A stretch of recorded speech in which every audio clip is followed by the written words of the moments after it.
Social science खासमा संसार चलाउने त सोसल साइन्सले नै हो। अरू साइन्सहरूले काम गरे पनि संसार चलाउने चाहिँ त्यसमा पनि सोसल वर्कको एउटा छुट्टै महत्त्व छ। विभिन्न सोसल साइन्सहरूलाई चाहिँ आइदर मध्येको कुनै एउटा चाहिँ टर्म दिइन्छ। जस्तै कसैले चाहिँ हामी सामाजिक इन्जिनियर हो भन्छन्, किनभने समाज निर्माणमा हाम्रो हात छ भन्छन्। कसैले चाहिँ हामी सामाजिक डाक्टर हो भन्छन् किनभने उनीहरूले समाजमा भएका केही कुरीति अथवा रोगलाई चिरफार गरेर निको बनाउने काम गर्छन् भन्छन्। कसैले चाहिँ हामी सामाजिक व्यवस्थापक हौँ भन्छन् किनभने उनीहरूले चाहिँ त्यही वाला तरिकाले काम गर्छन् व्यवस्थापन गर्ने।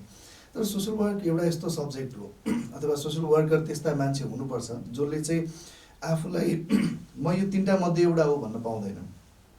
ऊ सामाजिक डक्टर पनि हो, सोसल डक्टर पनि हो, किनभने उसले समाजमा भइराखेका समस्या पहिचान गरेर डायग्नोसिस गरेर त्यसलाई उपचार गर्ने कि रोकथाम गर्ने भनेर डिसाइड गर्न सक्नुपर्छ पहिलो।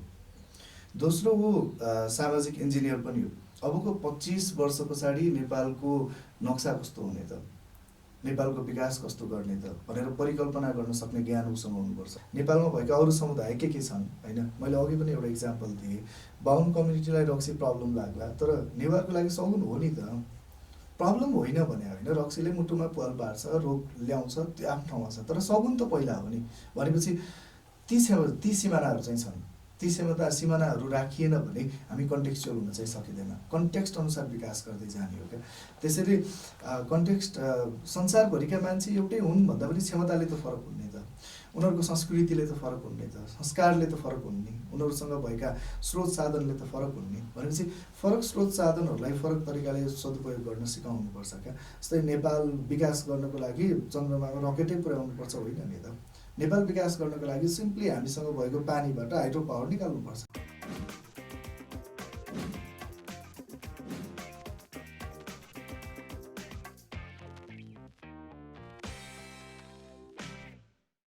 दर्शकवृन्द, सामाजिक विकास र गतिशीलतामा उल्लेख्य भूमिका निर्वाह गरी समाजमा व्याप्त कुरीति, कुसंस्कार, अशिक्षा, अन्धविश्वास र कुप्रथाहरूको जालोच्याती चेतना र मेलमिलाप, भातृत्व अनि दिगो सामाजिक विकासमा सामाजिक कार्य र यसमा संलग्न अभियन्ता र यसमा संलग्न सबैको महत्त्वपूर्ण भूमिका रहनेमा दुई मत रहँदैन। यसै सन्दर्भलाई जोड्दै आज हामीले सोसियल वर्कर्स एसोसिएसन नेपाल स्वानका acting general secretary Shri Saroj Giri सरसँग कुरा गर्दैछौँ। उहाँ त्रिभुवन विश्वविद्यालय सामाजिक कार्य विभागमा फ्याकल्टी लेक्चरर, त्यसै गरी गोल्डन गेट इन्टरनेसनल कलेजमा सामाजिक कार्य र मनोविज्ञान विभागका विभागीय प्रमुखको रूपमा कार्यरत हुनुहुन्छ। उहाँले त्रिभुवन विश्वविद्यालय सामाजिक कार्य अध्ययनको पहिलो ब्याचको पिएचडी स्टुडेन्ट पनि हुनुहुन्छ। आज हामीले यसै सन्दर्भमा कुरा सुरु गर्दैछौँ। खासमा सामाजिक कार्य आफैमा एउटा नयाँ शब्द चाहिँ होइन। सामाजिक कार्यलाई कसरी बुझ्ने भन्ने कुरामा चाहिँ पहिला सामाजिक सेवा, सामाजिक कल्याणको बारेमा बुझेपछि बल्ल सामाजिक कार्य बुझ्न चाहिँ सजिलो हुन्छ। जसरी सामाजिक कार्य जन्मियो, यसको लागि चाहिँ समाज कल्याण र समाज सेवा भन्ने शब्दहरू र यसका प्रयासहरू, यसका अभ्यासहरू चाहिँ महत्त्वपूर्णहरू छन्। समाज कल्याणले चाहिँ के गर्यो त भन्दाखेरि दिन दुखी मान्छेहरूलाई र राष्ट्रबाट र कुनै पनि व्यक्तिगत हिसाबबाट चाहिँ आवश्यक परेका चिजहरू, आवश्यकताहरू नै सिधै दिएर अथवा त्यसलाई चाहिँ सहज गरिदिएर उनीहरूको जीवनयापनमा सहजता ल्याइदिने काम गरिदियो। समाज सेवा भनेको चाहिँ यो कम्प्लिटली भोलिन्टियरली स्वयंसेवक हिसाबमा स्वयंसेवी भएर गरिने काम चाहिँ भइदियो। यो दुईटाले के गरिदियो त भन्दा मानिसहरूमा डिपेन्डेन्सी बढाइदियो क्या। यसले आएर गरिदिन्छ नि त, यसले गरिदिँदाखेरि मलाई राम्रो हुनसक्छ भन्ने खालको कुरा, एक प्रकारको प्यारासाइट, आत्मनिर्भर बन्नुभन्दा पनि अरूसँग चाहिँ बढी निर्भर बन्ने बनाइदियो। त्यस पछाडि कन्सेप्ट के डेभलप भयो भन्दाखेरि खासमा यो त प्रोफेसनल्ली जानु पर्दो रहेछ नि त। प्रोफेसनल्ली गइदियो भने गर्ने मान्छेले पनि मेरो ड्युटी हो भनेर गर्छ र लिने मान्छेले पनि आइएम पेइङ समथिङ, मैले केही न केही तिरिरहेको छु र मेरो लागि चाहिँ यो गरिँदैछ भन्ने सोच्छ। जसले गर्दाखेरि चाहिँ यो भोलिन्टियर अभियानहरू चाहिँ बिचमा गएर तुइने, बिचमा कहिलेकाहीँ भङ्ग भइदिने, हुने सम्भावना बढी भएको भएर यो प्रोफेसनल्ली सुरु गर्दाखेरि चाहिँ समाज कार्य भन्ने विषय चाहिँ सुरु भएको र समाज कार्य व्यावसायिक भएर अगाडि बढ्नको लागि पनि ठ्याक्कै बुझ्दाखेरि चाहिँ यो व्यावसायिक एउटा समाज सेवा हो जसले चाहिँ ट्रेन्ड र स्किल्ड जसले चाहिँ कम्तीमा पनि NASW भन्ने एउटा संस्था छ र IFSW भन्ने इन्टरनेसनल अर्गनाइजेसन छ। यसको क्राइटेरिया अनुसार कम्तीमा पनि स्नातक वा स्नातकोत्तर तहमा सोसल वर्क नै अध्ययन गरेका ट्रेन्ड अथवा स्किल्ड म्यान पावरहरूले गर्ने कार्यलाई नै सामाजिक कार्य भनेर भनिन्छ भन्ने खालको कुराहरू चाहिँ आएको छ र हामीले पनि त्यसैलाई नै प्रमोट गर्छौँ। भनेपछि यो कम्प्लिटली एउटा व्यावसायिक एउटा पद्धति हो, प्रक्रिया हो जसले चाहिँ समाजमा भइआएका विभिन्न कुरीति कुसंस्कार अथवा हुन सक्ने सम्भावित समस्याहरूसँग आइदर क्युरेटिभ एप्रोचमा पुरै उपचार विधिमै और यसलाई चाहिँ निको के प्रिभेन्टिभ एप्रोचमा रोकथाम विधिमा काम गर्ने एउटा प्रक्रिया हो भनेर चाहिँ बुझ्न सकिन्छ। सरले व्यावसायिकताको कुरा गर्नुभयो। वास्तवमा त्यो सेवा पुर्याउँदै गर्दाखेरि त्यसमा व्यावसायिकता पनि छिराउनु पर्ने वा त्यसमा आफ्नो एकदमै प्रोफेसनल हुँदाखेरि चाहिँ जो सेवाग्राही छन् जसलाई हामीले लक्षित गरेका छौँ त्यो टार्गेट ग्रुपले चाहिँ त्यो सेवा लिँदाखेरि पे गर्नु पनि पर्छ भन्ने कुरा पनि हो। यसमा दुईटा पर्सपेक्टिभबाट कुरा गर्न सकिन्छ। पे गर्नुपर्छ भन्ने कुरामा चाहिँ हामीले क्लाइन्ट भन्छौँ, यो टेकर सर्भिस टेकरले नै पे गर्नुपर्छ भन्ने कुरा चाहिँ यसमा जोड बल दिन खोजेको पनि होइन। खासमा सोसल वर्कर चाहिँ प्रोफेसनल हुनुपर्छ भनेको सोसल वर्करलाई चाहिँ प्रोफेसनल्ली जागिरमा इन्भल्भ गराउनुपर्छ कसै न कसैको तर्फबाट, आइदर राज्यको तर्फबाट अरू व्यक्तिगत तर्फबाट। किनभने सोसल वर्क तीनटा तहगत संरचनामा निर्मित छ। एउटा चाहिँ व्यक्तिगत हुन्छ। अब व्यक्तिगत हिसाबमा कसैको समस्या समाधान गरिँदैछ भने त त्यो व्यक्तिले नै तिर्नुपर्छ। जस्तै हेल्थ सर्भिसमा पनि त त्यही छ, इन्जिनियरिङ सर्भिसमा पनि त त्यही छ। कसैले जस्तै हेल्थ सर्भिस लिँदैछ भने त्यो हेल्थ सर्भिसमा त उसले आफैले पे गर्नुपर्ने हुन्छ र त्यस्तै गरेर यो सामाजिक समस्याहरूको पनि कसैले व्यक्तिगत हिसाबले समस्या समाधान गर्न खोजिरहेको छ भने उसले व्यक्तिगत हिसाबमा तिर्नुपर्ने अवस्था भइहाल्यो। तर त्यसभन्दा माथिल्लो अवस्था दुईटा छन्, एउटा सामूहिक छ र एउटा राष्ट्रिय छ।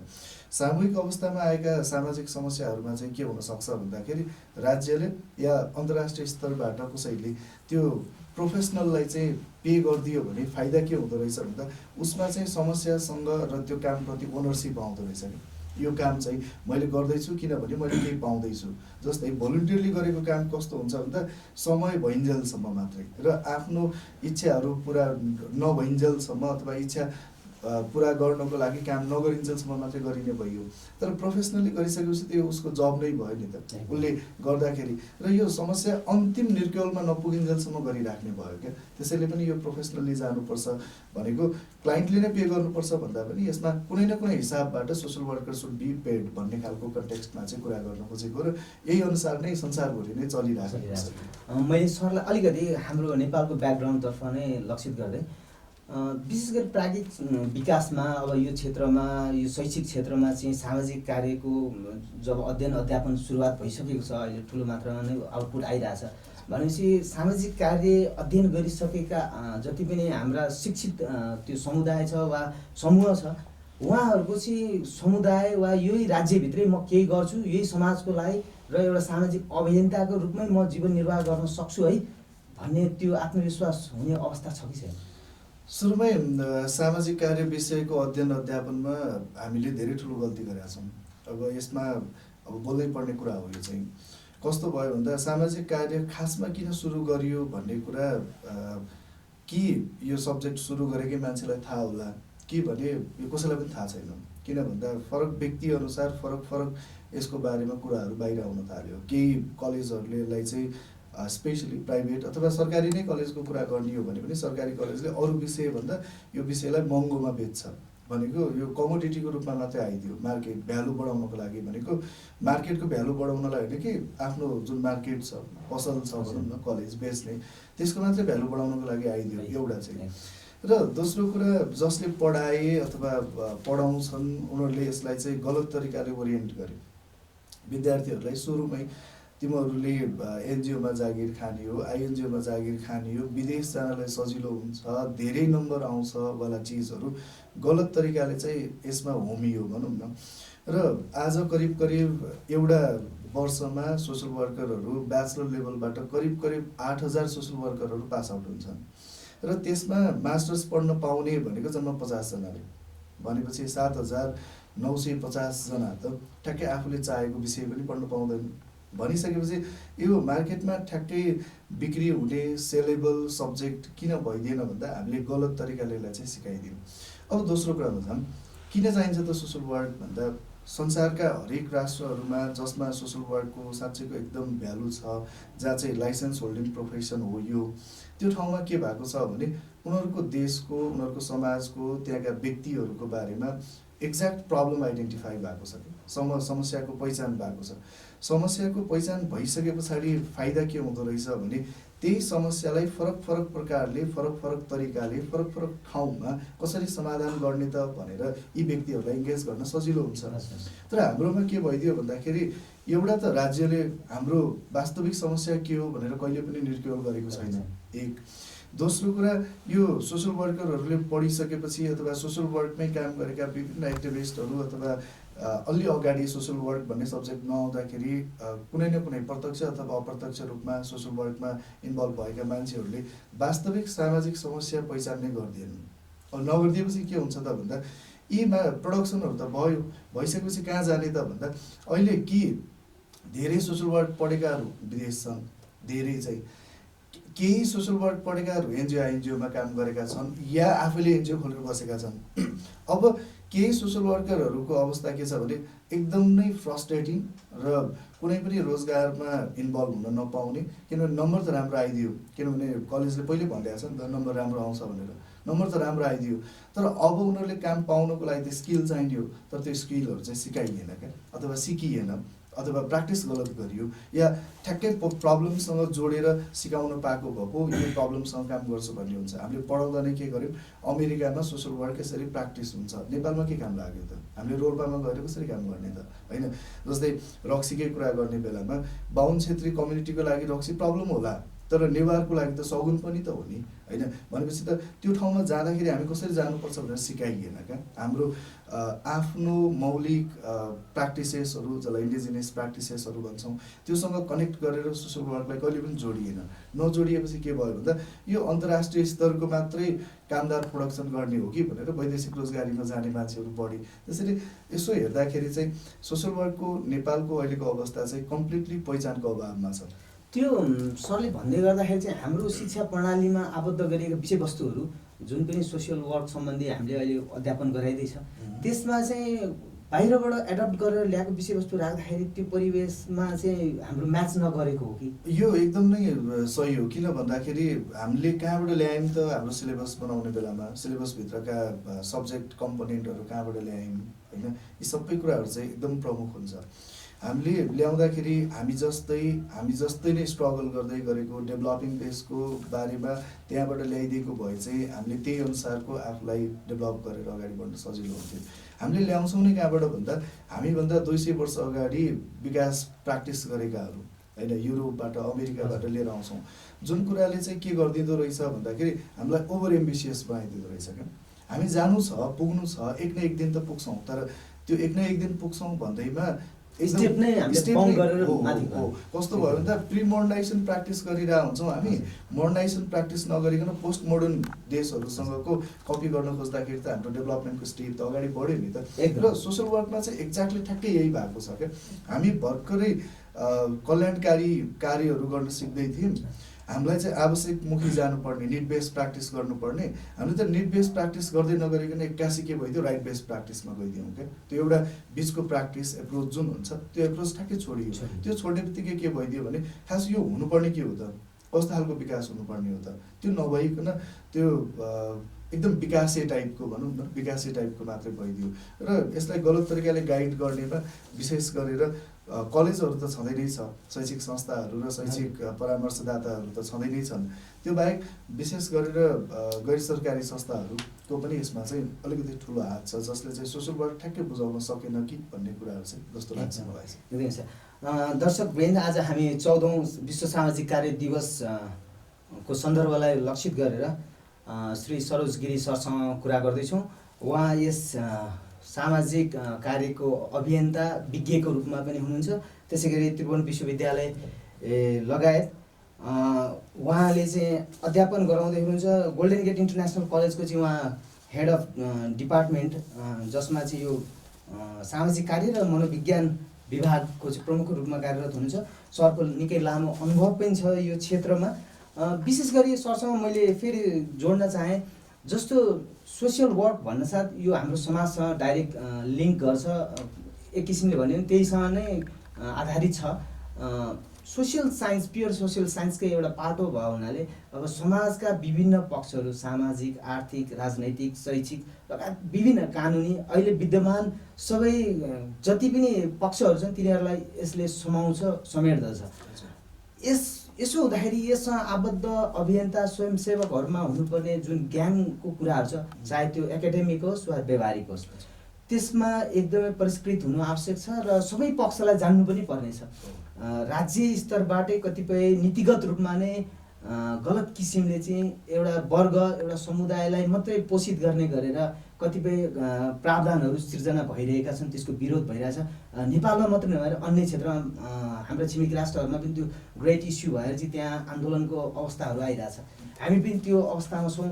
हाम्रो राष्ट्रिय एकताको कुराहरू, सामाजिक त्यो एक किसिमको मेलमिलापको कुराहरू अनि अन्तर्राष्ट्रिय मानव अधिकारको सम्वर्धनको कुराहरूमा चाहिँ हाम्रा जति पनि अभियन्ता हुनुहुन्छ, स्वयंसेवकहरू हुन्छ, उहाँहरूले चाहिँ गाउँ गाउँमा गएर त्यो इस्युहरूलाई रेज गर्ने अनि त्यसलाई चाहिँ नेसनल लेभलमै त्यसलाई कसरी समेट्न सकिन्छ र त्यसलाई चाहिँ जोरदार रूपमा चाहिँ राज्यलाई त्यसतर्फ चाहिँ कसरी पहल कदमी उठाउन बाध्य पारिन सकिन्छ भन्ने सन्दर्भमा चाहिँ त्यस्ता कार्यहरूमा हामी कति अगाडि आइरहेछौँ।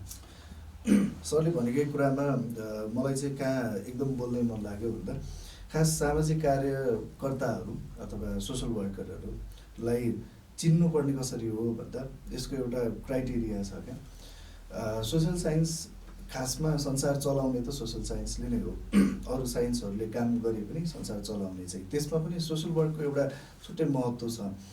विभिन्न सोसल साइन्सहरूलाई चाहिँ आइदर मध्येको कुनै एउटा चाहिँ टर्म दिइन्छ। जस्तै कसैले चाहिँ हामी सामाजिक इन्जिनियर हो भन्छन्, किनभने समाज निर्माणमा हाम्रो हात छ भन्छन्। कसैले चाहिँ हामी सामाजिक डाक्टर हो भन्छन् किनभने उनीहरूले समाजमा भएका केही कुरीति अथवा रोगलाई चिरफार गरेर निको बनाउने काम गर्छन् भन्छन्। कसैले चाहिँ हामी सामाजिक व्यवस्थापक हौँ भन्छन् किनभने उनीहरूले चाहिँ त्यही वाला तरिकाले काम गर्छन् व्यवस्थापन गर्ने। तर सोसल वर्क एउटा यस्तो सब्जेक्ट हो अथवा सोसल वर्कर त्यस्ता मान्छे हुनुपर्छ जसले चाहिँ आफूलाई म यो तिनवटा मध्ये एउटा हो भन्न पाउँदैन। ऊ सामाजिक डक्टर पनि हो, सोसल डक्टर पनि हो, किनभने उसले समाजमा भइराखेका समस्या पहिचान गरेर डायग्नोसिस गरेर त्यसलाई उपचार गर्ने कि रोकथाम गर्ने भनेर डिसाइड गर्न सक्नुपर्छ पहिलो। दोस्रो ऊ सामाजिक इन्जिनियर पनि हो। अबको 25 वर्ष पछाडि नेपालको नक्सा कस्तो हुने त, नेपालको विकास कस्तो गर्ने त भनेर परिकल्पना गर्न सक्ने ज्ञान उसँग हुनुपर्छ। अथवा 50 वर्ष पछाडि मेरो अर्को जेनेरेसनमा नेपाल कस्तो हुने भनेर सोच्न सक्ने क्षमता उसमा हुनुपर्छ। भनेपछि ऊ सोसल इन्जिनियर पनि हो, सामाजिक कन्स्ट्रक्सन, सोसल कन्स्ट्रक्सन गर्ने काम गर्छ। र तेस्रो कुरा ऊ सामाजिक व्यवस्थापक पनि हो। हामी चाहिँ थुप्रै अरू व्यवस्थापकहरू देखिन्, तर संसारलाई चाहिएको सबैभन्दा ठुलो व्यवस्थापक भनेको सामाजिक व्यवस्थापक हो। हामीसँग यति धेरै स्रोत साधनहरू छ, हामीसँग यति धेरै अवसरहरू छन्, त्यसलाई व्यवस्थापन गर्न सकिएन क्या। र सोसल वर्करले त्यो व्यवस्थापन गर्न सक्ने क्षमता आफूमा राख्नुपर्छ र कुन इच्छा शक्ति भएको, कुन स्किल भएको, कुन पोटेन्सियल भएको मान्छेलाई कस्तो रोल दिने हो त, त्यो रोल दिँदाखेरि उसले कस्तो खालको काम गर्न सक्छ भन्ने कुरा पहिला बुझ्नुपर्छ। त्यो सोसल वर्करको पर्सपेक्टिभबाट भयो। राज्यको पर्सपेक्टिभबाट के हो भन्दाखेरि म यसमा दुईटा कुरामा राज्यलाई कम्प्लिटली दोष पनि दिन्न र राज्यको एउटा दोष पनि छ। राज्यलाई दोष किन दिन्न भन्दाखेरि हुन त हामीले के नै गरेका छौँ र राज्यले यसलाई सम्बोधन गर्नको लागि पहिला त कि हामीले केही न केही गरेर राज्यलाई आवश्यक नै पर्ने जनशक्ति हो यो, यसलाई सम्बोधन गर्नुपर्छ भन्ने काम गरेर देखाउन सक्नु पर्थ्यो। होइन। हामीले त अहिलेसम्म के गरिरहेको छौँ भन्दा धेरै सब्जेक्टहरूको बिचमा हामी चाहिँ हराइराखेका छौँ क्या। हामी को हो त भन्दा प्रोडक्सन चाहिँ एकदम धेरै छ, बिचबिचमा र्याली हुँदाखेरि चाहिँ जुलुसमा जानको लागि सोसल वर्कर हरेक कलेजका विद्यार्थी गइसकेपछि र्याली ठुलो हुन्छ। हल्का केही आन्दोलन गर्नु पर्यो अथवा केही मुभमेन्टहरू चलाउनु पर्यो भने सोसल वर्करको सपोर्ट चाहिन्छ, हामी कलेज नै बिदा गरेर पनि पठाइदिन्छौँ। भनेपछि त हामीले राज्यको लागि के गरिरहेछौँ त? पहिलो कुरा चाहिँ राज्यलाई चाहिन्छ है हामी भनेर हामीलाई चिनाउन सकेका छौँ कि छैनौँ त भन्ने एउटा कुरा। दोस्रो कुरा, राज्यले यति धेरै प्रोडक्सन त राज्यले गरेको हो नि त, सोसल वर्कर उत्पादन त राज्यले गरेको हो। उसले उत्पादन गरेको जनशक्तिलाई कहाँ व्यवस्थापन गर्ने भन्ने त राज्यले सोच्नुपर्छ नि त। उसले एकदम स्किल्ड टेक्निकल, जस्तै सोसल वर्क भनेको सोसल साइन्समा सबैभन्दा बढी प्र्याक्टिकल राखिएको टेक्निकल सब्जेक्ट हो भनिसकेपछि यो जनशक्ति उत्पादन मेरो देशमा हुँदैछ भनेपछि मैले यो जनशक्तिलाई कहाँ व्यवस्थापन गर्ने भन्ने त राज्यले त एकचोटि सोच्नुपर्छ। भनेपछि राज्यको गल्ती चाहिँ यहीँनिर मात्रै हो। उसले चाहिँ सोसल वर्करहरूलाई कसरी अगाडि बढाउन सकिन्छ त, अथवा बाँकी रहेका देशहरूमा कस्तो प्र्याक्टिस छ, अथवा एकदम डेभलप देशहरू, डेभलपिङ देश, अन्डर डेभलप देशहरू जुन छन्, त्यो जुन तरिकाको हायरार्की छ संसारमा, यी देशहरूमा सोसल वर्करहरूलाई कसरी सम्बोधन गरिएको छ भनेर उसले अध्ययन चाहिँ गर्नु पर्थ्यो। त्यो अध्ययन गर्दाखेरि के बुझ्न सकिन्छ, अथवा नेपालका सोसल वर्करहरू कहाँ पुग्न सक्थे भन्दा कम्तीमा यो चाहिँ लाइसेन्स होल्डिङ प्रोफेसन चाहिँ हो। जस्तै म कहिलेकाहीँ यसो अचम्म के लाग्छ भन्दा एनजिओहरूले गरेका सबै कामहरूलाई गलत चाहिँ भन्दिनँ, तर धेरै एनजिओहरूले कहिलेकाहीँ राइट बेस्ड प्र्याक्टिस एप्रोचमा गइराख्दाखेरि नेट बेस्ड चिजहरूलाई बिर्सिराखेको छन् क्या। अहिले म एकदम सधैँभरि बोलिराख्ने भनेको भूकम्प लगत्तै हरेक ठाउँहरूमा भूकम्प पीडित महिलाहरूको इम्पावरमेन्टको लागि भनेर विभिन्न कार्यक्रमहरू लगियो।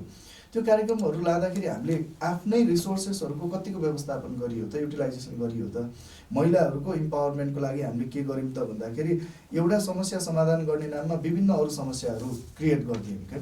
महिलाहरूलाई सिलाइ बुनाइको तालिम दियौँ, महिलाहरूलाई ब्युटी पार्लरको ट्रेनिङ दियौँ, ब्युटिसियनको ट्रेनिङ दियौँ।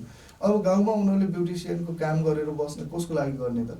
अब उनीहरू कहाँ आउनु पऱ्यो? सहर झर्नु पऱ्यो। गाउँबाट सहर झर्दाखेरि त्यहाँ के भयो भने हामीसँगै उत्पादन गर्न सक्ने क्षमता भएको, प्रोडक्सन लेभल भएको ल्यान्डहरू त बेयर भयो नि त, यी त दाजु भयो। भनिसकेपछि हामीले के गरिरहेछौँ त, सही गरिरहेछौँ कि गलत गरिरहेछौँ भन्ने अनुगमन गर्ने अर्को एउटा चिज पनि भइदिएन क्या। एनजिओमा जागिर गर्नको लागि एउटा चाइल्ड स्पेसलिस्टको रूपमा काम गर्दाखेरि कस्तो मान्छेले काम गरिरहेको छ भने बिएससी फिजिक्समा 3 चोटि फेल भएको मान्छे गइरहेको छ भनेपछि अनुगमन कसले गर्ने त? गैर सरकारी संस्थाहरूमा जसरी लोकसेवा आयोगमा जुन मान्छे जानको लागि एकाडेमिक्स मार्क्स छ, त्यसरी गैर सरकारी संस्थाहरूमा त विज्ञ त चाहियो नि त। सबै गैर सरकारी संस्थालाई दोष दिएको चाहिँ होइन, तर धेरै गैर सरकारी संस्थाहरूले आफन्तवाद नातावादबाट जुन मान्छेहरू लगेको छ त्यसले एक्ज्याक्ट प्रब्लम निर्क्योल गर्न सकेन क्या। के हो त साँच्चैको समाजको प्रब्लम? यो समाजको प्रब्लम यो हो भने यो तरिकाले जानुपर्छ। राज्य यहाँनिर चाहिँ चुकेको हो। राज्यले चाहिँ भयङ्कर ठुलो गल्ती गरेको भनेको चाहिँ हामीले बाहिरबाट विदेशबाट फन्ड ल्यायौँ, गैर सरकारी संस्थाहरू चलायौँ। त्यो चलाउँदाखेरि पनि हामी दुईवटा चाहिँ गल्ती के गरिरहेको छौँ भन्दा कुनै पनि मान्छेले, कुनै पनि देशले किन दिन्छ त पैसा? हामीले त त्यो त बुझ्नुपर्ने जरुरी छ नि त। उनीहरूको आफ्नो भाइटल इन्ट्रेस्ट त हुन्छ। कुनै पनि देशले देशलाई गरेर खा भनेर दिँदाखेरि उसको केही न केही इच्छा पुरा गर्ने पछाडि त्यो स्वार्थ त लुकेको हुन्छ। भनेपछि हामी साँच्चैकै आफैले गर्न नसकेर हो कि या माग्नै पर्ने अवस्था हो कि यो राज्यले बुझ्नुपर्ने थियो क्या। र जुन वान डोर प्रणाली छ, एक द्वार प्रणाली छ, त्यसलाई अझ मजबुत बनाउने हो भने पनि साँच्चैको सामाजिक समस्या निर्क्योल गर्न चाहिँ सजिलो हुन्छ। राज्यले कम्तीमा सोसल वर्कर चाहिने हो कि होइन, फेरि म सधैँभरि चाहिँ हामी छौँ, हामीलाई सम्बोधन गरेर मात्रै होइन कि सोसल वर्कर चाहिने होइन भने यो सब्जेक्ट बन्द गर। जुन सब्जेक्ट चाहिने हो त्यो सब्जेक्ट पढ्छ नि त्यो मान्छेहरूले। यदि यो सब्जेक्ट मान्छे चाहिने हो भने यत्रो धेरै प्रोडक्सन भइराखेको छ, व्यवस्थापन गर्ने कुनै न कुनै पोलिसी त हुनु पर्यो नि। त्यो पोलिसीको लागि सबै सोसल वर्करहरू एबल छन् पनि भन्दिनँ। फेरि मैले अघि नै पनि भनिहालेँ, कतिवटा कलेजबाट एकदम हाई मार्क्स ल्याएको हाई कम्पिटेन्ट मान्छे के भन्छ मार्केटमा सेलेबल भएको छैन भने उसमा पोटेन्सियल छैन, उसमा स्किल छैन। हरेक टपरहरूले जागिर पाउनै पर्छ भन्ने पनि त छैन नि त। संसारभरि टपरहरूले नै संसार चलाएका हुन् भन्ने पनि त होइन। भनेपछि सबै सोसल वर्करसँग पोटेन्सियल छ भनेको पनि होइन। यसको एउटा सोसल वर्करहरूलाई यिनीहरू एबल छन् कि छैनन् भनेर पनि अगाडि बढाउने एउटा आयोग बनाऊ होइन। Social worker social welfare council छ, त्यसलाई सोसल वर्क काउन्सिल बनाऊ, लाइसेन्स दिने काम गर। जसरी कानुनविदहरूलाई लयरहरूलाई लाइसेन्स दिने चलन छ, जसरी डक्टरहरूलाई छ, नर्सहरूलाई छ, इन्जिनियरहरूलाई छ होइन। त्यसरी नै यो प्र्याक्टिकल सब्जेक्टबाट यति स्किल्ड म्यान पावर डेभलप गरिँदैछ भने यसलाई चाहिँ लाइसेन्स होल्डिङ प्रोफेसन बनाइदिने हो भने एबल मान्छे अगाडि आउँछ, अनेबल मान्छे त अटोमेटिकली पछाडि जान्छ नि त। भनेपछि त दक्ष जनशक्ति प्रोडक्सन गर्ने सबैभन्दा ठुलो एउटा माध्यम अथवा एकदम साइन्टिफिक माध्यम भनेको लाइसेन्स प्रोभाइड गर्ने हो। अब लाइसेन्स प्रोभाइड गर्न सक्दैन भने यो सब्जेक्टलाई किन यति धेरै टेक्निकल सब्जेक्ट भनेर डिफाइन गरिराख्नु पर्यो? यत्रो हाई प्रोडक्सन गर्नको लागि बरु यो बन्द गरिदिनु मेरो भनाइ चाहिँ। र हामी करिब करिब 2010बाट नै सोसल वर्क डे मनाउँदैछौँ नेपालमा। त्यो सोसल वर्क डे मनाउँदै गर्दाखेरि चाहिँ हामीले हरेक पटक बोलेको भनेको यही हो, यदि यो विषय चाहिँदैन भने बन्द गर, नत्र भने हरेक विश्वविद्यालयबाट चाहिँ यो सब्जेक्ट पढाउने र यही सब्जेक्टको बारेमा बढी एडभोकेसी हुने, यो सब्जेक्टबाट यति धेरै प्रोडक्सन गर्ने, प्रोडक्सन गरिसकेपछि व्यवस्थापन गर्न सकिँदैन भने किन प्रोडक्सन गर्ने त? एकदम सही कुरा सर। अब मैले अलिकति यसमा बुझ्न खोजेको चाहिँ जस्तो सामाजिक कार्यका निम्ति एकाडेमिक नलेज हुनु, त्यो शैक्षिक प्रमाणपत्र नै आवश्यक छ वा छैन? आवश्यक हुन्छ, हुनैपर्छ भन्ने हाम्रो मान्यता हो। म चाहिँ विशेष गरेर स्वानको कार्यवाहक महासचिवको तर्फबाट पनि बोल्नुपर्छ। अहिले बोल्दाखेरि चाहिँ हामी अन्तर्राष्ट्रिय एउटा संस्था छ IFSW भन्ने, international federation of social worker, त्यसको नेपालको रिप्रेजेन्टेटिभ संस्था पनि हो। नेपालको एउटा मात्रै आधिकारिक संस्था स्वान पनि हो, सोसल वर्कर एसोसिएसन नेपाल। मैले त्यहाँबाट पनि बोल्नु पर्दाखेरि चाहिँ सोसल वर्कर भनेको को हो भनेर डिफाइन गर्दाखेरि पहिलो डेफिनेसनले नै के भन्छ भने थोरैमा पनि स्नातक या त्योभन्दा माथिको स्नातकोत्तर या PhD सोसल वर्क भन्ने विषयमै गरेको छ भने बल्ल त्यसलाई सोसल वर्कर भन्न पाइन्छ भनेर डिफाइन गरेको छ। र यसैले नै सोसल वर्कर चाहिँ पढेको हुनुपर्छ, सोसल वर्क भन्ने सब्जेक्ट पढेको हुनुपर्छ भन्ने एउटा मान्यता चाहिँ लिन्छ र हो पनि। किन पढेको मान्छे चाहिन्छ भन्दाखेरि म यो धेरै ठाउँमा गएर डिबेट पनि गरेको छु। साँच्चैको भन्ने हो भने धार्मिक हिसाबले कति धेरै धामी झाँक्रीहरूले रोग निको पार्छन् नि त, साँच्चीकै पनि निको पार्छन् नि त। तर धामी झाँक्रीलाई ठ्याक्कै डक्टर भन्न त मिलेन नि त होइन। अथवा कुनै एउटा भनौँ न प्लम्बर अथवा यो इलेक्ट्रिसियनहरूले इन्जिनियरले नै गर्ने काम गर्ने हो नि त। अथवा हाम्रा गाउँघरमा डकर्मी सिकर्मी दाजुभाइ जो हुनुहुन्छ उहाँहरूले पनि इन्जिनियरले गरे जस्तै काम गर्नुहुन्छ नि। कति वर्ष अगाडि बनाएका घरहरू अहिलेसम्म भत्किएका छैनन् होइन। यी हाम्रा नेपालका ठुला ठुला मन्दिरहरू पनि चाहिँ इन्जिनियरले बनाएको त होइन नि त। भनेपछि जुन एउटा विषयगत शिक्षा हासिल गरेका छैन त्यसलाई ठ्याक्कै त्यही प्रोफेसन भनिदिँदाखेरि अप्ठ्यारो हुन्छ जस्तो लाग्छ। त्यसले चाहिँ पेसागत हिसाबले नै कतै न कतै दबाब सिर्जना गरिरहेको हुन्छ, अथवा जो यो पेसाकै लागि भनेर पढेको छ उसमा चाहिँ पहिचानको अभाव भइदिन्छ।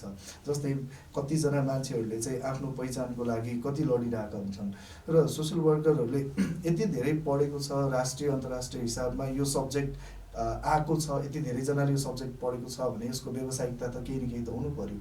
त्यसैले पनि सामाजिक कार्य गर्नको लागि सोसल वर्क चाहिँ पढ्नैपर्छ। तर सोसल सामाजिक सेवा गर्नलाई समाज सेवा गर्ने भन्छन् नि हाम्रो कोही नेताले जिन्दगीभरि भ्रष्टाचार गरेर कमाएको पैसा पनि अन्तिममा 1 करोड दान गरिदिएपछि ठुलो सामाजिक सेवा अथवा समाज सेवा गरेको भनेर त्यो समाज सेवा भोलिन्टियरली गर्न पाइन्छ। भनेपछि अहिले गाउँघरमा चाहिँ भन्ने गरेका जो राजनीतिमा चाहिँ संलग्न भएर त्यसको सक्रिय सदस्यता लिएका छन् उनीहरूले चाहिँ म समाजसेवी वा सामाजिक कार्यको कार्यकर्ता हुँ, मैले समाजमा परिवर्तनमा समाजको उत्थानमा त्यहाँ बन्धुत्व अन्तर्बन्धुत्व कायम गर्नमा चाहिँ मैले योगदान पुर्याएको छु भन्नु चाहिँ त्यो उहाँहरू चाहिँ त्यो राजनीतिक पार्टीको सदस्य वा एकछिन भने नि झोले भनेर चाहिँ उहाँहरू त्यतातिर मात्रै सीमित गर्दा ठिक हुन्छ होइन? उहाँहरू सामाजिक कार्यकर्ता चाहिँ होइनन्। उहाँहरूलाई के शब्द भन्ने कुरा त अब त्यो समाजको कुरा हो अथवा उहाँहरूको व्यवहारले जे जनाउँछ त्यही नै हो।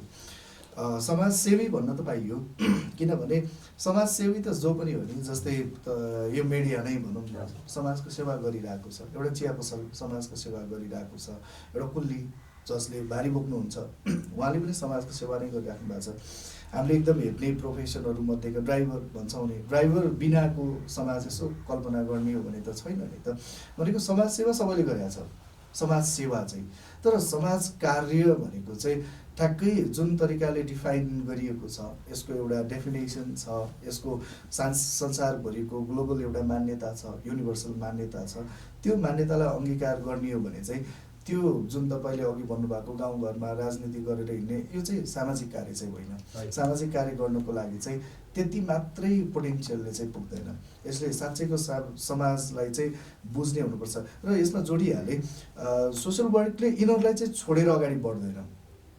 सोसल वर्क आफैमा इन्डिपेन्डेन्ट सब्जेक्ट होइन कि जादु गर्छ, अब म सोसल वर्क पढेँ मैले जादु गर्छु समाजलाई राम्रो बनाउँछु, होइन क्या।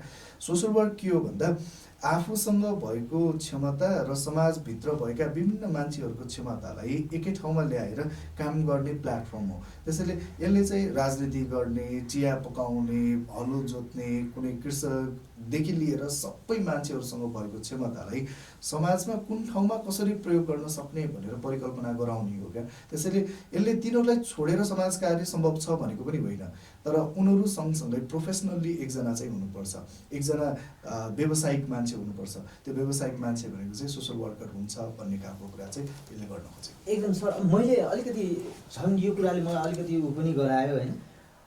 मैले एउटा सामाजिक कार्यकर्ता वा अभियन्ता, एकजना इन्डिभिजुअल कुनै स्थान विशेष गाउँमा गएर कुनै संस्थागत नभइकन, कुनै सङ्घसँग संस्थासँग आबद्ध नभइकन म सामाजिक कार्य गर्छु भन्यो भने उसले त्यहाँ समाजमा रहेका यथास्थिति, जुन रीतिथिति, कुरीति, कुसंस्कार छन् तिनीहरूको विरुद्धमा आवाज उठायो भने त्यहाँको स्थानीय वा गाउँमा वा समुदायमा चाहिँ त्यो कम्युनिटीले चाहिँ त को होस्, किन बोल्छस्, हाम्रो इस्युजमा चाहिँ हात हाल्ने त को हुन्छस् भनेर इन्टरफियर गर्छ नि। गर्छ। त्यसलाई अब ह्यान्डल गर्नलाई के चाहिँ अब गभर्मेन्टको तर्फबाट सरकारी कर्मचारी भएर जानु पर्यो या कुनै एनजिओ आइएनजिओले उसलाई हायर गरेर त्यहाँनिर पठाउनु पर्यो?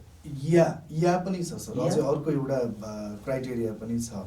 जसरी एउटा डक्टरले म एमबिबिएस गरिसकेपछि म आफै तिमीहरूको गाउँमा शिविर चलाउँछु, म तिमीहरूको गाउँमा क्लिनिक खोल्छु, म तिमीहरूलाई साँच्चैको तिमीहरूभित्र भएका यी स्वास्थ्य समस्याहरू समाधान गर्छु भनेर जाँदा पत्याउँछ।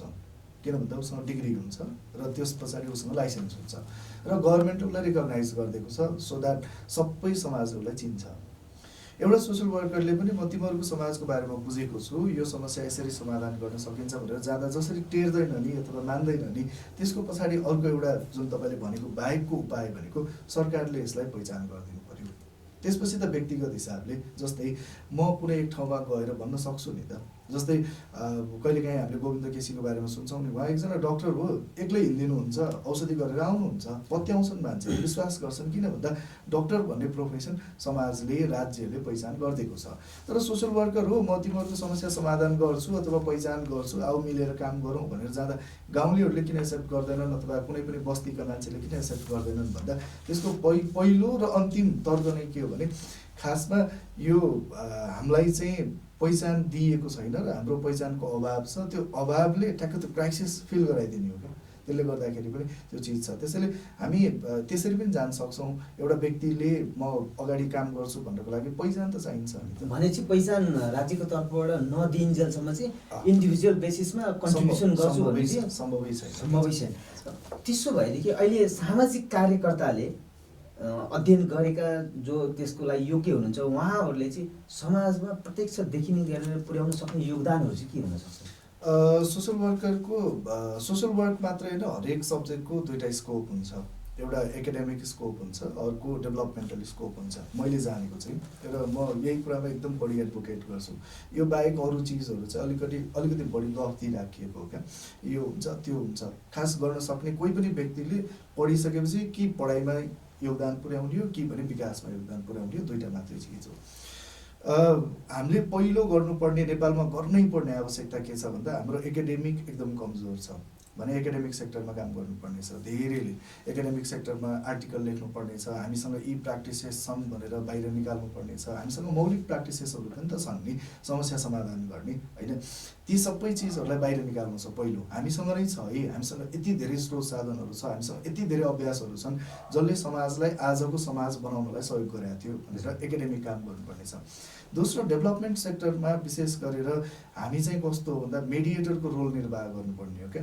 स्रोत साधन कुनै पनि व्यक्तिसँग समस्या छ भने उसँग समाधान छ, कुनै पनि व्यक्तिसँग समस्या छ भने त्यो व्यक्तिसँग सम्बन्धित स्रोत र साधनहरू छन्। मात्र यहाँ कमी के भएको भने एउटा प्रब्लम छ, समस्या छ र समाधान थाहा छ, उसलाई स्रोत थाहा छैन, त्यो स्रोतसँग लिङ्क गरिदिने हो। अर्को समस्या पनि थाहा छ, स्रोत थाहा छ, समाधान पनि थाहा छ, तर स्रोतको प्रयोग गर्न जानेको छैन। जस्तै हामीसँग यति धेरै पानी छ, हामीसँग यति धेरै उर्वर जमिन छ, हामीसँग यति धेरै वन जङ्गलहरू छ, हामीले यसको सही सदुपयोग गऱ्यौँ त? पहिलो कुरा चाहिँ हामी सबै के गऱ्यौँ भन्दा पढ्नुपर्छ, पढेर भयो चाहिँ के त, होइन? एउटा 8 कक्षा पढेको बाहुनको छोराले हलो जोत्नुहुन्न, किनभने बाहुन हो पहिलो कुरा, दोस्रो कुरा 8 कक्षा पास गरिसक्यो, तर दुबई गएर उसले चाहिँ टोइलेट सफा गर्नुहुन्छ भन्ने कन्सेप्ट हामीले जुन विकास गऱ्यौँ नि हो। यो चिजबाट हेर्ने हो भने हामीले गर्नुपर्ने चाहिँ डेभलपमेन्ट सेक्टरमा त्यो मेडिएटरको काम चाहिँ गर्नुपर्ने जरुरी छ। एकदम सबैभन्दा फर्स्टमा मेडिएटरमा स्रोतसँगको एउटा लिङ्कअप पहिलो कुरा, र दोस्रो कुरा स्रोत सञ्चालन गर्न सक्ने अथवा यसको सदुपयोग गर्न सक्नुपर्ने अथवा एप्रोप्रिएट युटिलाइजेसन भन्छ क्या, यसको सही सदुपयोग के हो त भन्ने कुरा सिकाउनलाई सोसल वर्करले गर्नुपर्ने यति नै हो र यति मात्रै गरे पुग्छ क्या पहिला चाहिँ।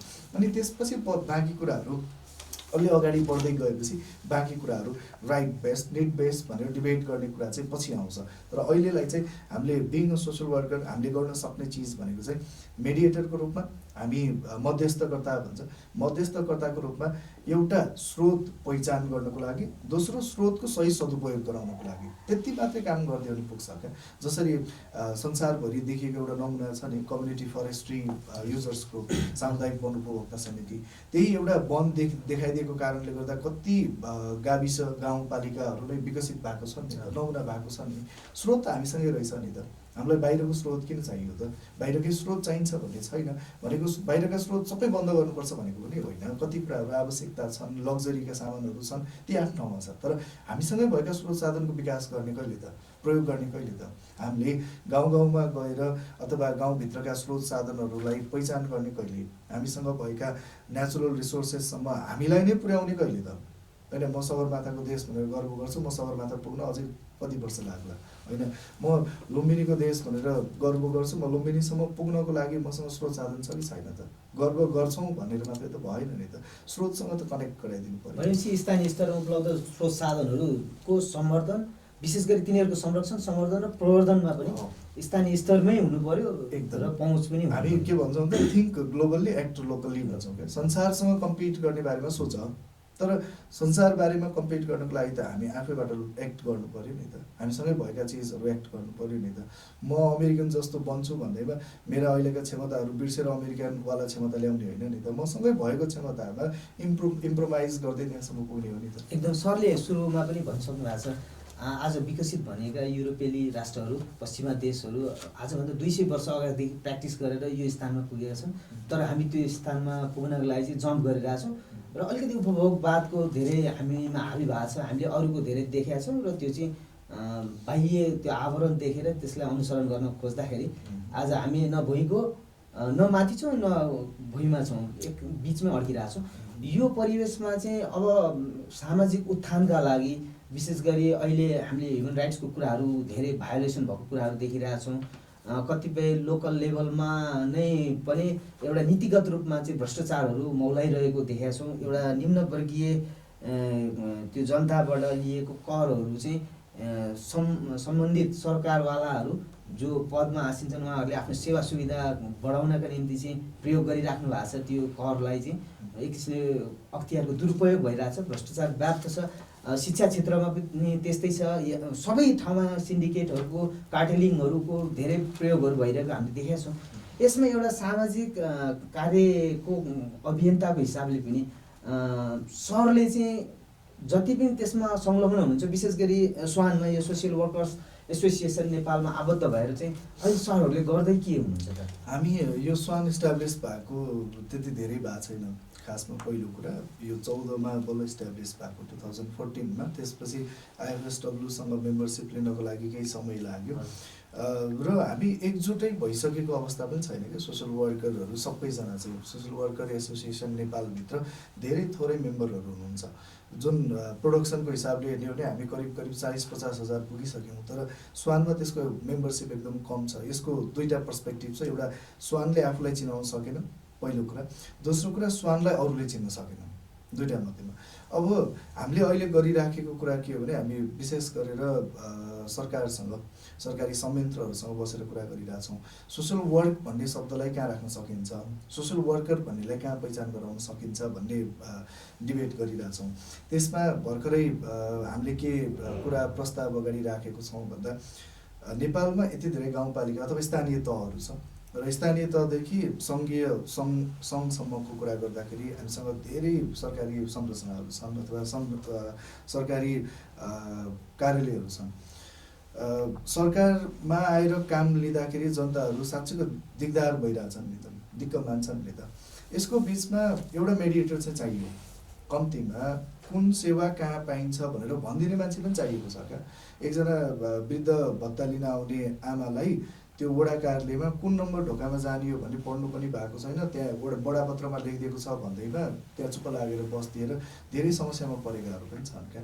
इभन म कस्तो कस्तो कुराहरू सोचिरहेको हुन्छ भन्दा सरकारी हस्पिटलमा टोयलेट कहाँनिर छ भन्ने कुरा थाहा नपाएर मान्छेहरू अलमल्लिक राखेका पनि छन्। कसलाई सोध्ने त, कसले मेडिएट गरिदिने त?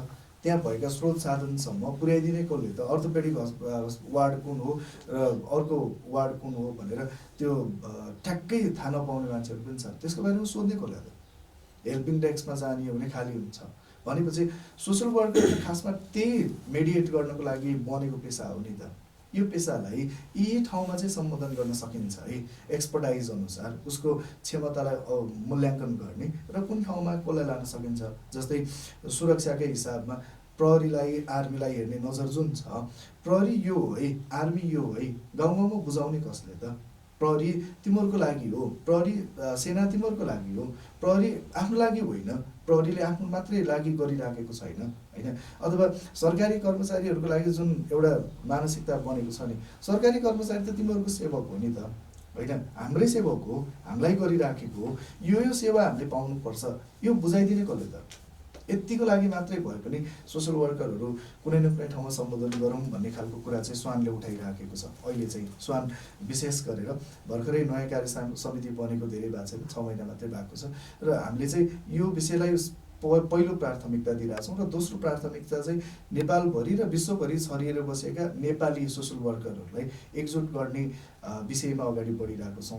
र आज बेलुका नै हामीले स्वानमा इन्टरनेसनल ग्लोबल्ली नेपालभित्र भएका नेपाली सोसल वर्करहरूले चाहिँ मेम्बरसिप आवेदन खुलाउने गरेर काम गर्दैछौँ। त्यसैले स्वानले ठ्याक्कै देखिने गरेर केही काम गरेको छैन। मैले अघि पनि भने नि स्वान मात्रै होइन सोसल वर्करहरूले, त्यसैले त राज्यले पनि हामीलाई पहिचान नगरेको होला। ठ्याक्कै देखाउने गरेर हामीले केही काम गर्न सकेको भए राज्यले पनि पहिचान गर्थ्यो। त्यसैले अब हामी चाहिँ त्यो एकजुट भएर कम्तीमा यी चिजहरूमा हामीले काम गर्न सक्छौँ, हाम्रो क्षमता छ, हामीलाई एकचोटि देऊ न त, प्रयास गरौँ भन्ने खालको कुराहरू चाहिँ गरिराखेका छौँ। अब यो पोलिसी लेभलबाट नभइकन चाहिँ हुँदैन।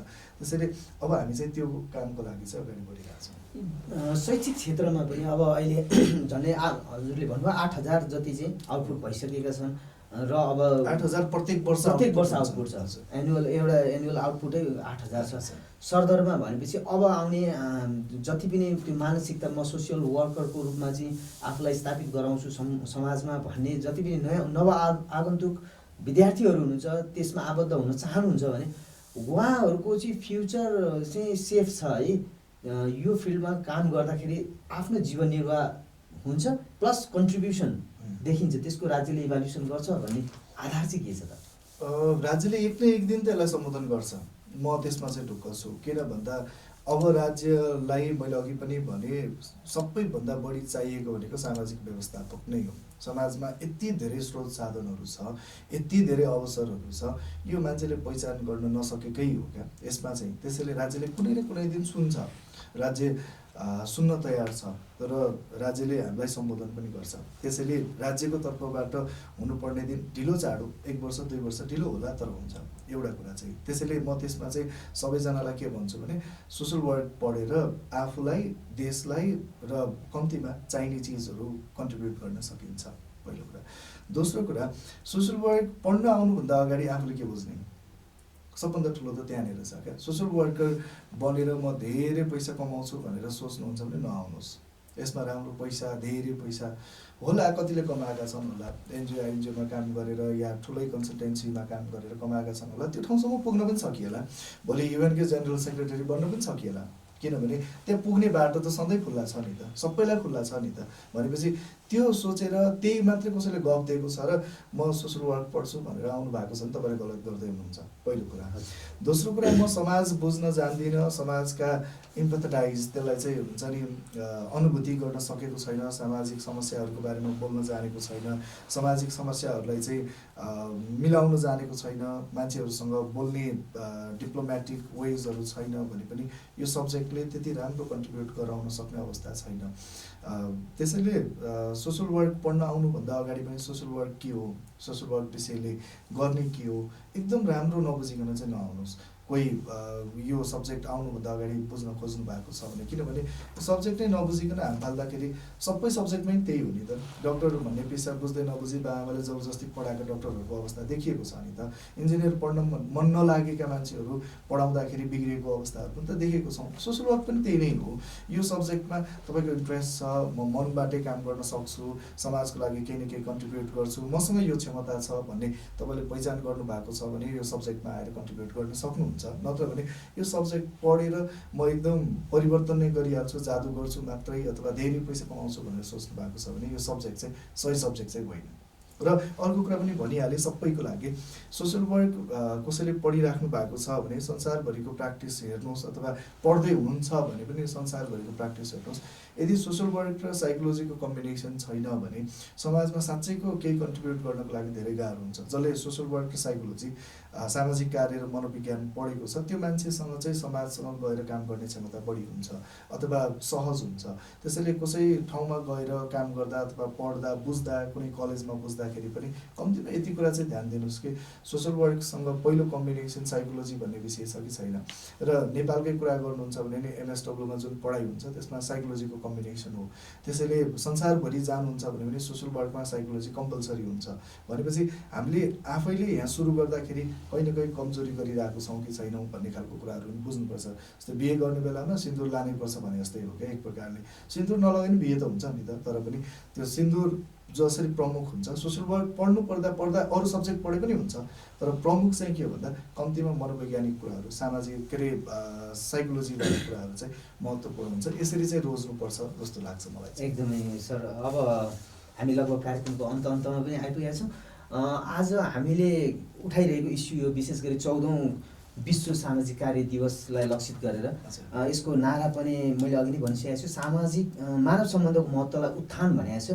यसमा विशेष गरी promoting the importance of human relationship भन्दाखेरि नेपालको सन्दर्भमा चाहिँ यो नारा कसरी लागू हुन्छ? पहिला म सोसल वर्क डे आजको दिन किन मनाइन्छ भन्ने कुरा गरौँ। सोसल वर्क डे चाहिँ मार्च कुनै पनि वर्षको, यसरी बुझ्दा हुन्छ, कुनै पनि वर्षको तेस्रो महिनाको तेस्रो हप्ताको तेस्रो दिनलाई मनाउने हो।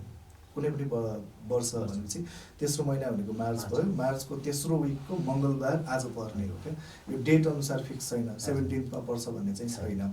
त्यसैले यो एनएसडब्ल्यू आइएफएसडब्ल्यूले यसलाई चाहिँ यसरी मनाउँदै आएको छ। त्यसैले कहिले मार्च 21, कहिले 15मा पर्छ। दोस्रो कुरा, हामीले सोसल वर्क डे एकदम ग्रान्ड सेलिब्रेसन गर्थ्यौँ हरेक वर्ष। करिब 6000-7000 विद्यार्थीहरूको बिचमा हाम्रो कुराहरू राख्थ्यौँ, हाम्रा क्षमताहरू राख्थ्यौँ, विभिन्न खालको कार्यक्रम गरेर सेलिब्रेट गर्थ्यौँ। दुर्भाग्यवश यो वर्ष यो कोरोनाको कारणले गर्दाखेरि हामीलाई राज्यले त्यो कार्यक्रम गर्न अनुमति दिएन। नदिएपछि हामीले त्यो कार्यक्रम गरेनौँ र विभिन्न कलेजहरूले अहिले साना साना कार्यक्रमहरू गर्नुभएको छ होला सायद। हामीलाई आएको जानकारीसम्म केही कलेजहरूले सानो कलेजभित्रै कार्यक्रमहरू चाहिँ गर्नुभएको छ। यसमा हरेक वर्ष नयाँ नयाँ यो के भन्छ स्लोगन्सहरू नाराहरू राखेको हुन्छ। यो वर्षको चाहिँ प्रमोटिङ ह्युमन रिलेसनसिप जुन राखेको छ, खासमा यो के बुझाउन खोजेको भने सोसल वर्कमा 3टा कुराहरू महत्त्वपूर्ण हुन्छ। एउटा धर्म, मानव धर्म, फेरि यो धर्म भनेको रिलिजन होइन, धर्मवाला मान्छे भएर गर्नै पर्ने काम के हो त्यो चाहिँ मानव धर्म भयो। दोस्रो कुरा अनुशासन, मानव अनुशासन, र तेस्रो कुरा मानव सम्बन्ध, के अरे ह्युमन रिलेसनसिप।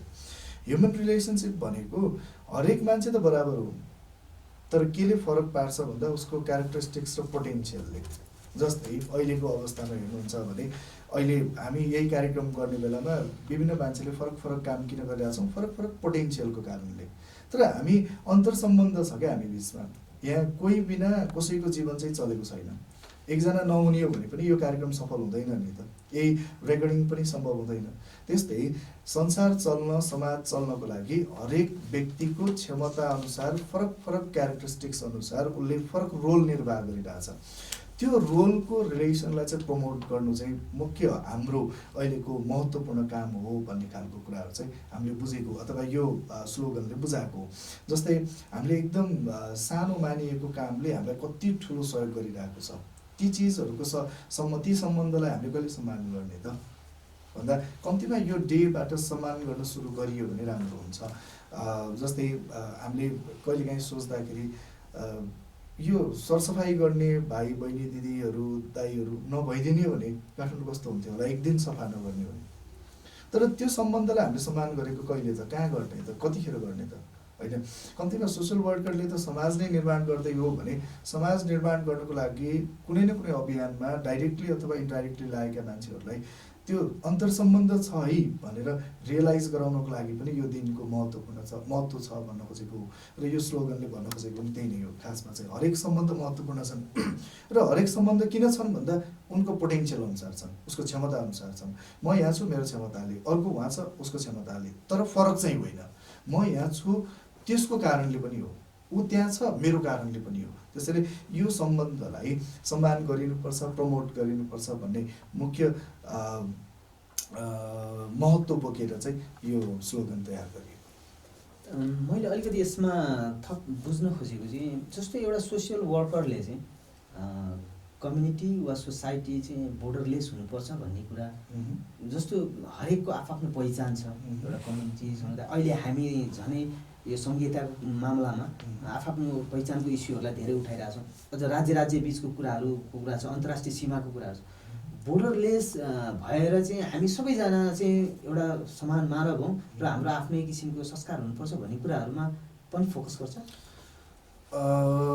गर्दैन भन्नु पनि मिलेन, गर्छ तर गर्नु हुँदैन भन्ने चाहिँ हाम्रो मान्यता हो। कन्टेक्चुअल हुनुपर्छ। अझ विशेष गरेर म त मेरो पिएचडीको टपिक नै पनि यही हो, indigenous practices should be promoted होइन। म चाहिँ के भन्छु भन्दाखेरि संसारमा सीमा बनाउनुपर्छ होइन, तर संसारको क्षमता अनुसार विभिन्न सीमाहरू चाहिँ छन्। जस्तै राउटे समुदायको आफ्नो एउटा क्षमता छ, त्यही क्षमतालाई प्रवर्धन गर्दै जाने हो क्या। राउटेलाई आजको भोलि नै पढाउनुपर्छ, आजको भोलि नै पैसा चलाउनुपर्छ, आजको भोलि नै गाडी चलाउनुपर्छ होइन, उसले बिस्तारै विकास गर्दै जान्छ। हामी नेपालमा भएका अरू समुदाय के छन् होइन, मैले अघि पनि एउटा इक्जाम्पल दिएँ। बाहुन कम्युनिटीलाई रक्सी प्रब्लम लाग्ला, तर नेवारको लागि सगुन हो नि त, प्रब्लम होइन भने होइन। रक्सीले मुटुमा पाल पार्छ, रोग ल्याउँछ, त्यो आफ्नो ठाउँमा छ, तर सगुन त पहिला हो नि। भनेपछि ती सिमानाहरू चाहिँ छन्। ती सिमानाहरू राखिएन भने हामी कन्टेक्स्चुअल हुन चाहिँ सकिँदैन। कन्टेक्स्ट अनुसार विकास गर्दै जाने हो क्या। त्यसैले कन्टेक्स्ट संसारभरिका मान्छे एउटै हुन् भन्दा पनि क्षमताले त फरक हुने त, उनीहरूको संस्कृतिले त फरक हुने त, संस्कारले त फरक हुने, उनीहरूसँग भएका स्रोत साधनले त फरक हुने। भनेपछि फरक स्रोत साधनहरूलाई फरक तरिकाले सदुपयोग गर्न सिकाउनुपर्छ क्या। जस्तै नेपाल विकास गर्नको लागि चन्द्रमामा रकेटै पुर्याउनुपर्छ होइन नि त। नेपाल विकास गर्नको लागि सिम्पली हामीसँग भएको पानीबाट हाइड्रो पावर निकाल्नुपर्छ होइन। भुटानले आफूलाई कसरी डेभलप गरेको छ, स्विजरल्यान्डले कसरी डेभलप गरेको छ, बिस्तारै हामीभन्दा पछाडि परेका इथियोपियाले आफूलाई कसरी विकास गर्दैछ, सेनेगलले कसरी डेभलप गर्दैछ। स्थानीय पहिचानलाई यथावत राखेर त्यही कन्टेक्स्टमा नै त्यहाँको स्तर उन्नति वा उत्थान गर्नमा चाहिँ सामाजिक कार्य चाहिँ केन्द्रित हुनुपर्छ। त्यो आफ्नो पहिचानलाई छोडेर त सामाजिक कार्य गरिन्छ भने त्यो चाहिँ सामाजिक कार्य होइन। हाम्रो जस्तो अलिकति सांस्कृतिक सामाजिक वा विभिन्न विविधता व्याप्त मुलुकमा चाहिँ सबै क्षेत्रलाई समेट्ने गरेर हाम्रो त्यो शिक्षा प्रणालीले चाहिँ त्यो नलेज प्रदान गर्न सकिरहेको छ कि छैन? छैन। यही नै हो सबैभन्दा ठुलो कुरा। जस्तै सोसल वर्क नै पढाइको कुरा गर्दाखेरि चाहिँ हामीले कन्टेक्चुअल भएर कति कुरा सिकाइराखेका छौँ त। कन्टेक्चुअल भएर काठमाडौँमा पढ्नलाई चाहिँ रोल्पाको एकजना भाइ आउँछ होइन, एउटा इक्जाम्पलको लागि रोल्पाको भाइलाई काठमाडौँको टिचरले पढाउँदै जाँदाखेरि एउटा पनि रोल्पाको इक्जाम्पल आउँदैन। उसले त देखेको त रोल्पा छ नि त, अनि उसले आफूले पढेको नलेज कहाँ प्र्याक्टिस गर्ने त, कहाँ त्यो इमेज बनाउँछ त? किनभने पढ्ने भनेको एउटा इमेज बनाउने हो। इमेज बन्ने जहिले पनि के हो, हामीले देखेको चिज हो क्या। अब हामीले कहिले पनि नदेखेको चिजको इक्जाम्पल्सहरू दिएर पढाइराखिएको छ भने उसले त्यो रिलेट कहाँ गराउँछ? त्यसैले हाम्रो शिक्षा अथवा शैक्षिक प्रणाली जुन छ, पहिलो कुरा त केन्द्रीकृत भएर बिग्रिएको छ। सबै पढ्नलाई काठमाडौँ नै आउनुपर्ने, कम्तीमा आफ्नै आफ्नै एरियामा पढाइ हुने भएको भए राम्रो हुन्थ्यो एउटा कुरा। र सोसल वर्क त डिसेन्ट्रलाइज हुनैपर्छ। सोसल वर्क विषय त काठमाडौँमा मात्रै होइन, अझ काठमाडौँमा कम, बाहिर बढी पढाइ हुनुपर्ने हो। त्यसैले मैले अहिले तपाईँले भनेको क्वेसनको एन्सर ठ्याक्कै दिनुपर्दा चाहिँ शिक्षा प्रणाली मात्रै पनि होइन। शिक्षा प्रणाली त कहिलेकाहीँ सबैलाई एकैचोटि हेर्दाखेरि जेनरलाइज गर्दाखेरि कहिले कहिले थोरै शिक्षकले सुधार्ने गरेर ठाउँ पनि त राखिदिएको हुन्छ नि त। विशेष गरेर शिक्षा क्षेत्रमा लागेका मान्छेहरूले चाहिँ आफूले सुधार्नुपर्ने छ, त्यसमा अध्ययन गर्नुपर्ने आवश्यकता छ। कन्टेक्चुअल के छ, अहिलेको कन्टेम्पोरेरी इस्यु के छ, साँच्चैको प्रब्लम के छ, मान्छेले के खोजेको छ, कम्तीमा यी चिजहरू चाहिँ बुझेर मात्रै पढाइदिने हो भने राम्रो हुन्छ।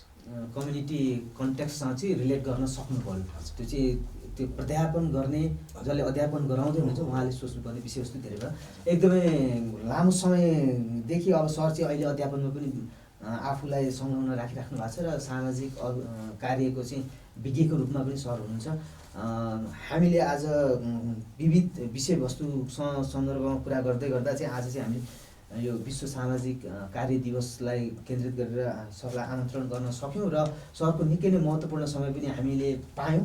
अन्त्यमा सर, विशेष गरी यो सामाजिक कार्यसँग सम्बद्ध सबै सरोकारवाला, अब यसमा विद्यार्थी हुनुभयो, इन्स्टिट्युसन आफैमा भयो, कम्युनिटी भयो, राज्य भयो, उहाँहरूलाई के म्यासेज दिन चाहनुहुन्छ?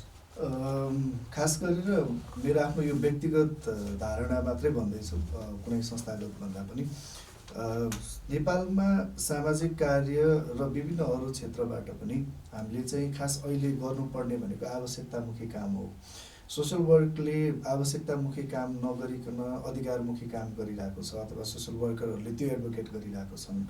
त्यसैले म चाहिँ सबैभन्दा पहिलो के भन्छु, सबै सोसल वर्करलाई, संसारभरि फैलिएर बसेका नेपाली सोसल वर्करहरूलाई भने नेपालले पहिला यो अधिकारमुखी भन्दा आवश्यकतामुखी सोसल वर्क गर्ने बारेमा एडभोकेट गरौँ। विद्यार्थीलाई पढाउँदाखेरि या कुनै आर्टिकल लेख्दाखेरि हो राइट बेस्ड एप्रोचमा जाने बेला भएको छ कि छैन पछि डिबेट गरौँला, तर अहिले चाहिँ आवश्यकतामुखी हो। र हामी चाहिँ एक्जाजरेट गरिदिने काम नगरौँ। सोसल वर्क ठुलो हो, सोसल वर्क जादु गर्छ भन्ने कुरा, सोसल वर्कले नै सबै चिज गर्छ, सोसल वर्कले सबै गराउन सक्छ भन्ने खालको एक्जाजरेट पनि नगरौँ। र सोसल वर्कसँग सम्बन्धित भएर कुनै काम गर्दाखेरि यसमा एकदम हाइफाई मिसाएर कुराहरू पनि नगरौँ, एकदम बढी चिजहरू यसमा एक्जाजरेट गर्ने काम नगरौँ। सोसल वर्क जे हो त्यति मात्रै हो। सोसल वर्कले अहिले गर्न सक्ने भनेको हामीसँग भएको समस्या पहिचान मात्रै हो, किनभने हामी इस्यु बेस्ड भएर कुरा गरिरहेछौँ। इस्यु बेस्ड भन्दा पनि प्रब्लम बेस्ड भएर कुरा गर्नुपर्ने जरुरी छ। त्यसैले नेपालको राष्ट्रिय अथवा सामुदायिक समस्या के हो भन्ने कुरा पहिचान गर्नको लागि हातेमालो गरौँ र सोसल वर्कलाई चाहिँ कम्तीमा इज्जत सहितको इमान्दार प्रोफेसनको रूपमा चाहिँ सबैले चिनाउने प्रयास गरौँ। त्यति गऱ्यो भने सोसल वर्क डे मनाएको र सोसल वर्कको बारेमा बोलेको पनि सान्दर्भिक हुन्छ। हजुर, आज दर्शकवृन्द, आज 14 विश्व सामाजिक कार्य दिवसको सन्दर्भलाई पारेर सोसियल वर्कर्स एसोसिएसन नेपाल स्वानका कार्यवाहक महासचिव श्री सरोज गिरी सर हामीसँग हुनुहुन्थ्यो। सरले विशेष गरी अहिले इस्युको रूपमा रहेको सामाजिक कार्य, अब यसमा चाहिँ नेपालको सन्दर्भलाई केन्द्रित गरेर आफ्ना भनाइहरू राख्नुभयो। सर अहिले हाल विशेष गरी त्रिभुवन विश्वविद्यालय सामाजिक कार्य विभागमा फ्याकल्टी लेक्चररको रूपमा कार्यरत हुनुहुन्छ भने त्यसै गोल्डन गेट इन्टरनेसनल कलेजमा सामाजिक कार्य र मनोविज्ञान विभागको विभागीय प्रमुखको रूपमा कार्यरत हुनुहुन्छ। उहाँको निकै नै लामो अनुभव र विज्ञताले नेपालको सामाजिक कार्यको क्षेत्रमा उल्लेखनीय सफलता अनि यससँग सम्बद्ध आबद्ध सम्पूर्ण व्यक्तित्वहरूको चाहिँ सुनिश्चित भविष्यका निम्ति पनि फलदायी साबित हुनेछ भन्ने आशा गर्दै सरको समयका लागि धेरै धेरै धन्यवाद दिन चाहन्छु। यहाँहरूले पनि यो विशेष दिनमा मलाई बोलाएर जुन समय दिनुभएको छ यसको लागि स्वानको तर्फबाट नेपालभरिका सबै सोसल वर्करको तर्फबाट र मेरो व्यक्तिगत तर्फबाट यो मिडियालाई धेरै धेरै धन्यवाद दिन चाहन्छु। विशेष गरेर यो सम्पूर्ण टिमलाई जसरी हामीले प्रमोटिङ ह्युमन रिलेसनसिप भनेका छौँ, हरेक व्यक्तिको बराबर महत्त्व छ, सबैजनालाई म धेरै धेरै धन्यवाद दिन चाहन्छु। हस्।